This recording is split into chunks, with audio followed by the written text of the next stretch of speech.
You know that moment when you try to be nice, just genuinely polite, and somehow people take it as weakness? It's frustrating. You offer help, speak gently, and suddenly someone's talking over you or taking advantage of your patience. It's not that kindness is bad, it's that some people mistake empathy for surrender.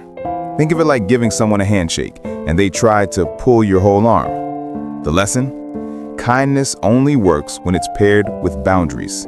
Because without them, kindness stops being a strength and starts becoming bait. But why do some people react this way in the first place? Have you ever tried explaining something simple and the other person just doesn't get it?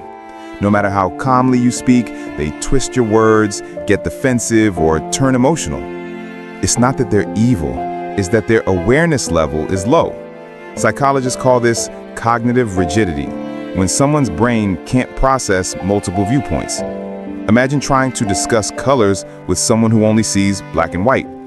They don't want a conversation, they want validation. I once had a coworker who turned every disagreement into a personal attack. It wasn't about logic, it was about ego. The truth is, you can't reason with someone who's stuck inside their own bubble. The lesson? Don't waste energy trying to upgrade their thinking. Protect your peace instead.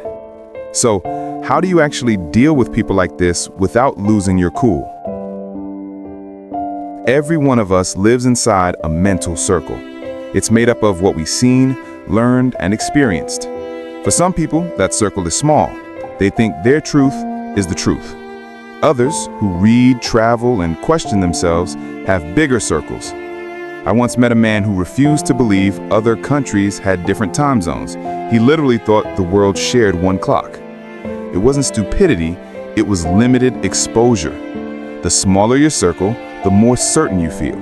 The bigger it gets, the more humble you become because you realize how little you actually know.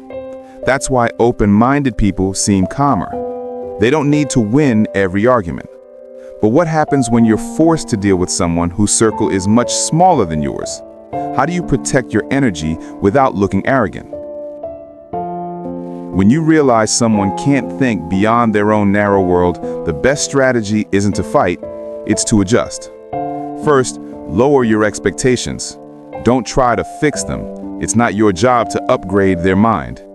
If they say something ridiculous, smile and move on. I once worked with a guy who argued that stress was a choice. So instead of debating, I said, "You might be right," and let it go. Peace won't come from proving you're smarter. It comes from knowing when not to engage. Use humor when possible. It diffuses tension and saves your energy.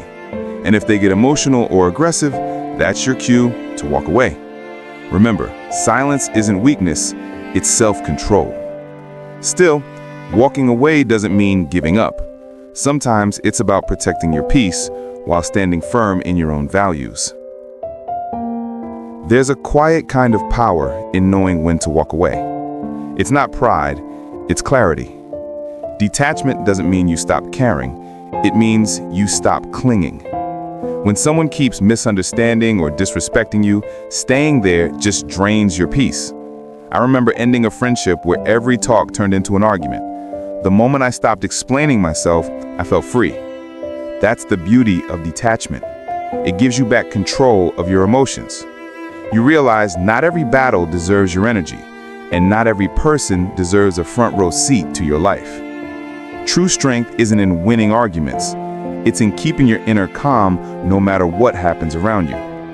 Because in the end, being kind doesn't mean being weak.